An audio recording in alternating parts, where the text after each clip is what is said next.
Hi dear friends and subscribers, welcome to the Cricket Happening Show as usual. And in this part of the Cricket Happening Show, we are going to look at the match which is nicely placed for England to win the series. It's only a 2-test series, and England are absolutely poised to actually take the series 2-0 unless and until the rain gods come and save, because there is a forecast for rain, but New Zealand are the ones who are with a backs to the wall situation here, with once again they are chasing a huge target of 468 to win the match.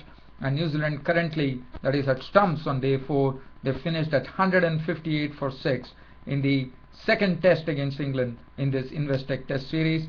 And also the other thing is that for New Zealand, the only hope would be that rain could actually come and save the game, because there is some forecast for rain, and New Zealand would be hoping that the rain gods really shower some luck on them. And for England, well, it's only a matter of just getting a chance and just wrapping up the innings. It's 158 for 6 currently. They need a target, still 310 more runs to win the match, which according to me is a real impossibility. The reason being, the persons at the crease right now for New Zealand are Brendan McCullum is there, so that is something one can really bank on Brendan McCullum. But again, this target is pretty huge, and he needs to get company from those tail-enders, Tim Southee, Bracewell, Wagner and Bolt. So Brendan McCullum is just left with the tail-enders for company, and 310 is something which is absolutely out of reach. Well, so that is something that I'll be talking about, and then we will look at, if I have time, we will look at the second one-day international which happened between Ireland and Pakistan, and where Ireland for the first half of the game they were absolutely in control, but the thrilling partnership between Wahab Riaz and Kamran Akmal took the game away from Ireland, and Pakistan managed to win the series 1-0 with the first one ending in a tie. I'm sorry. So we are going to first look at the match between New Zealand and England. England resuming on their overnight score yesterday, just resumed with Alistair Cook on 88, and it was Jonathan Trott. Well, Alistair Cook, he went on to make his 25th test century, and also as a captain he now has 7 centuries in 11 matches. What a wonderful record for Alistair Cook. He is someone that England have to really thank for, and he has so many more years left in cricket, and already he has 25 centuries to name. So I think he's a real phenom coming in from England, the way he has been batting. And yesterday one saw how aggressive he was, and today too it was real aggression from England, because they added 133 runs in 29 overs. Alistair Cook contributing 130 with 18 fours, and Jonathan Trott 76. So that was a huge partnership which took the score from 72 for 1 when Compton departed the other day to 206. So that was a wonderful partnership which happened between Cook and Jonathan Trott. And the first to go was Alistair Cook. He was caught by Southee of the bowling of Williamson after making 130 runs with 18 fours. He cut and drove well, and there were certain other strokes that he played off the legs. As you know, he plays it well, so that's what he did. Jonathan Trott, well, he started off in a very circumspect fashion. He was not in a hurry at all. He took a long time. In fact, he was struggling as far as getting runs were concerned. But today it was it was different for Trott. Trott started attacking, and he contributed 76 with 8 fours. And Ian Bell was dismissed cheaply. He was caught by Guptill Bowl Williamson. Now, Williamson was the one who was amongst the wickets. Now, Williamson was the one who actually got all the wickets. He got the wicket of Alistair Cook for 130. Trott was a victim of Wagner. After that, Williamson also took the wicket of Compton the other day, and Ian Bell was also a victim of Williamson. And so that made the score when Trott departed was 249 for 4. And Joe Root came in and briefly entertained, I would say, because what he did is he played some good strokes and also interspersed it with some cheeky strokes. He played a reverse sweep of the bowling of Neil Wagner. By reverse sweeping Neil Wagner, which left him stunned because he put it past the slips for a boundary. That was good to see as far as Joe Root was concerned. Joe Root made 28 of 22 balls with 4 fours, and what was essential for England was that they get quick runs and start getting New Zealand to bat, and that's what they precisely did. Jonathan Barrister was out with clear instructions. He came in there and slammed an unbeaten 26 of 22 balls with 2 fours and 1 6. Matt Pry was not out on 4, as the England captain Alistair Cook called his boys over and declared the innings closed at 287 for 5, and that set a target of 468 for New Zealand to actually win this test match. Bowling figures, well, one thing I would like to mention here is that Trent Boult once again couldn't bowl, so that is not good news for New Zealand, because Trent Boult, he makes a big difference as far as, according to me, with the new ball, and also he picks up some wickets with the old ball too. So Trent Boult, according to me, was a big difference there. 2 overs, 1 made and none for 2. He never bowled in this innings. Tim Southee, 15 overs, 4 maidens, none for 51. Wagner had 2 for 67 with 17 overs and 3 maidens. Kane Williamson was very, very impressive. 24 overs, 4 maidens, 68 runs and 3 wickets. And that is the precise reason I was telling yesterday that Daniel Vettori is sorely missed.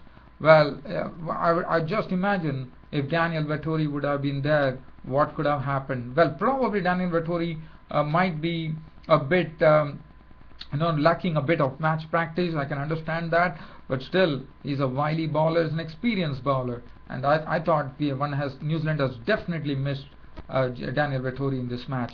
Doug Bracewell, 13 overs, 3 maidens, none, 49. Guptill was costly, 5 overs, costing 41 runs. As far as New Zealand were concerned, New Zealand starting their bid to chase 468 for victory. Well, they didn't have a good start. The breakthrough was provided by Stuart Broad, as Fulton once again continued his poor run in this series, as he was gone, caught by ball. Now this was a ball which reared off a short of a length from Broad, and Fulton was absolutely caught in no man's land there, and he got an edge onto the bat, and Bell took the catch. So he was gone for 5 with 1 4. So that was the first wicket to go. 21 for 1 for New Zealand. After that, Hamish Rutherford was a pretty exciting innings from Hamish Rutherford by hitting some good boundaries, playing some neatly, sweetly timed drives through the offside. Rutherford contributed 42 of just 51, dealt with 6 fours, and it was all neatly struck, and Hamish Rutherford's contribution was 42. But before that, Graham Swan was into the picture pretty early, and Graham Swan showed how the pitch was really aiding the turn, and Kane Williamson trying to move in front of his stumps to play Graham Swan was adjudged LBW after a decision review system. LBW ball Swan for 3, which made the score 40 for 2. Rutherford, after playing that sweet little knock of 42, was a victim of the bowling of Graham Swan, as he was called at, I think it was called a short leg, as Rutherford was gone. Caught root bowled Swan for 42. It was a sweet little inning, 65 for 3 when Rutherford departed. After that was Ross Taylor and Brownlee at the crease, and Ross Taylor and Brownlee then slowly started pushing the scoring by getting some respectability as far as the total was concerned. Ross Taylor was the one who was doing all the attacking there. He really decided that attack is the best form of defense, and so he was smoking a lot of boundaries. Dean Brownlee, he was playing his part. He was just trying to stay there at the crease, trying to get himself into some form, and he was doing that well, but till such time he received an unplayable delivery from the bowling of Stephen Finn. That ball was not a bouncer. The ball actually shot off a length. Actually, it was some uneven bounce, and the ball suddenly started coming up, and Brownlee had to really save his face from getting hit, and in the process he hung his bat like a periscope, and the ball actually took his glove, and Bell had to take a dolly of a catch, and Brownlee was walking after that good partnership with Ross Taylor, which yielded almost 79 runs, which was a good partnership for the 4th wicket. And Dean Brownlee, as I said, unplayable delivery, gone for 25 with 2 boundaries. 144 for 4 the score read. Martin Guptill was really fooled in by this delivery from Graham Swan. It was the arm delivery. As you know, the Radhamouse spinner has a delivery that goes in straight. It doesn't turn at all, and that's what precisely Swan did.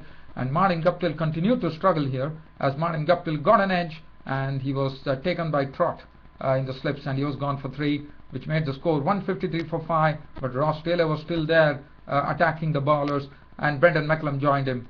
And well, at 154, it was time for Ross Taylor to go, as Ross Taylor was clean bowled by Graham Swan for 70 with 9 fours. He was the highest scorer. He was the one who really kept this New Zealand innings going with some momentum. But with his dismissal, the score read 154 for 6. After that, in fact, there was a bad light which stopped play, and as play ended, New Zealand finished at a very, very shaky score of 158 for 6, absolutely staring at defeat with 310 runs still needed. Brendan McCullum was there at the crease, not out on naught, and Tim Southee was not out on 4 with that solitary boundary, and that was the match situation as far as New Zealand were concerned. So New Zealand, as I said, it's only the rain gods who can save New Zealand, but there is a forecast for rain, so New Zealand would be definitely hoping that rain falls tomorrow, and for England, they would be hoping that they get a chance to have a tilt at New Zealand tomorrow and get this innings wound up pretty soon. Well, as far as the bowling figures were concerned for England, Anderson was wicketless today, 11 overs, 4 maidens, none for 28 was his figures. Broad provided the break to 8 overs, 2 maidens, 1 for 19, but Graham Swan extracting a lot of turn and bounce out of the wicket, especially out from the rough outside the off stump, where he got the ball to turn a lot. Swan 21.4 overs, 7 maidens, 61 runs and 4 wickets, and he had 8 wickets in the match. And the last time any such thing was done here at Leeds in Headingley was back in the time, in those days, when Derek Underwood was the prime bowler for England, prime spinner for England, who took 8 wickets. Stephen Finn, well, he was a dodgy customer. If you give him an uneven bounce, Stephen Finn with his height can generate a lot of bounce, and that can make life pretty uneasy, and that's what Dean Brownlee found out when he was caught fending, trying to avoid a ball which was coming onto his face as it reared up. 11 overs, 1 maiden, 143 for Finn. Joe Root 3 overs, 2 maidens, none for 1. As I said, New Zealand are needing 310 runs to win the match. In all likelihood, if rain is not going to be there, then it's all over. England would have taken the series 2-0. Well, so now I'm just moving away from here, because yesterday I couldn't cover this match. I have probably 3 or 4 minutes left on this YouTube broadcast. Ireland versus Pakistan, and this was the second one-day match. It was the final match of the series, and it was essential that whichever team won would take the one-day series. And well, Ireland were the ones who batted first. This time they made 229 for 9 of their 50 overs.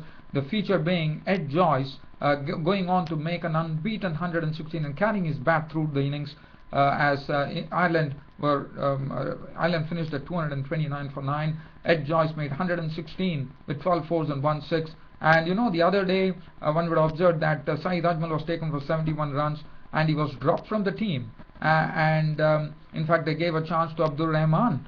It was pretty surprising. I thought Ajmal could have been given another chance, but well, it was not to be. Abdur Rahman played in his place. So as far as Ireland was concerned, 116 of 132 balls with 12 fours and 1 6, and unbeaten 116 at that for Ed Joyce, the one-drop batsman. They lost both their openers early, Porterfield and Sterling, and there was some good bowling from Asad Ali. Now Asad Ali took a wicket on debut. That was his first match that he was playing, and Asad Ali took a wicket. Asad Ali was very, very impressive with his bowling. If you look at his bowling, this is the first time he's bowling for Pakistan. He was brought in he's a seamer, 10 overs, 4 maidens, 22 runs and 1 wicket. That was splendid bowling from Asad Ali, first up, I would say, playing his first match here. As I said, after that there was contribution coming in from Neil O'Brien. The Bryan brothers contributed 29 of 64 balls with 2 fours for Neil O'Brien, 38 coming from Kevin O'Brien of 48 balls with 5 fours. Other than that, there's nothing to really talk about as far as the Ireland innings were concerned. 229 for 9 of 50 overs, their score. The bowling, as I said, Asad Ali stood out, 10 overs, 4 maidens, 1 for 22, and Abdur Rahman stood out too, 10 overs, 1 maiden, 48 runs and 4 wickets for him. And the other wickets were shared by Asad Ali, Junaid Khan with 2 wickets, and Wahab Riaz 1 and Mohammad Hafiz 1.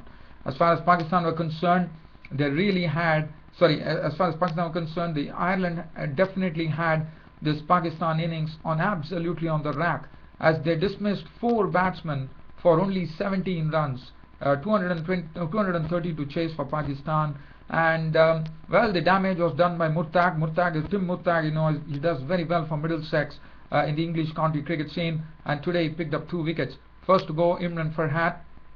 The back breakthrough was given by Trent Johnston, as Imran Farhat was gone for 5.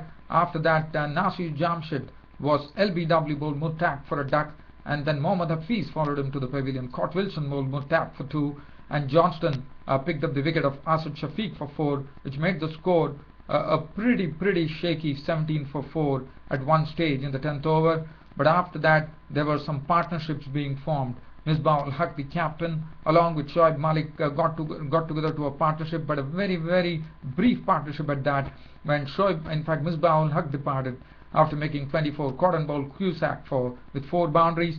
After that, Shoaib Malik got some support from Kamran Akmal, who was giving him support and playing some very bold strokes. But Shoaib Malik was LBW bowled Dockrell for 43 with 6 fours, and that was the time the score read 112 for 6.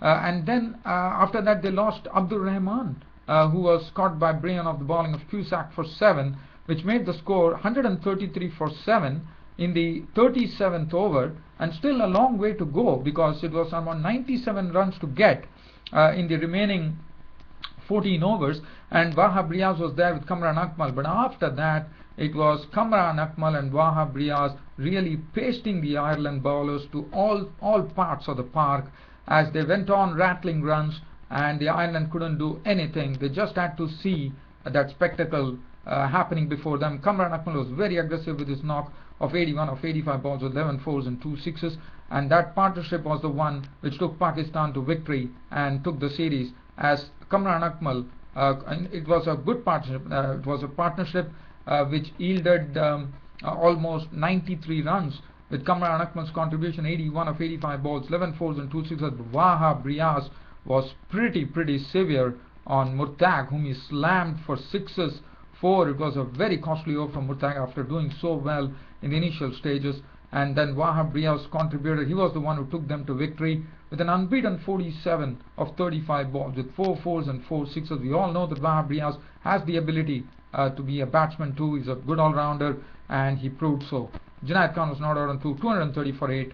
Pakistan actually taking the one-day series 1-0, with Kevin O'Brien named the player of the series. Kamran Akmal got the man of the match, and there were 2 debutants for both the teams. Shannon from Ireland actually made a debut. Asad Ali from Pakistan made a debut. What a wonderful debut for Asad Ali. Looked pretty impressive. 10 overs, 4 maidens, 22 runs and 1 wicket. Splendid bowling from Asad Ali. And well, other than that, the bowling 2 for 54 for Murtagh, Johnston 2 for 35, 2 for 48 for Cusack. Other than that, 1 wicket shared for Kevin O'Brien, and Dockrell was economical, 1 for 32 for him. Well, dear fans, friends and subscribers, on this note, I'm ending my cricket show for today. Hope you all enjoyed it. Thanks for your company, and thanks for your continued support to this Cricket Happening show. Your host Ram is signing off for the day. Thank you.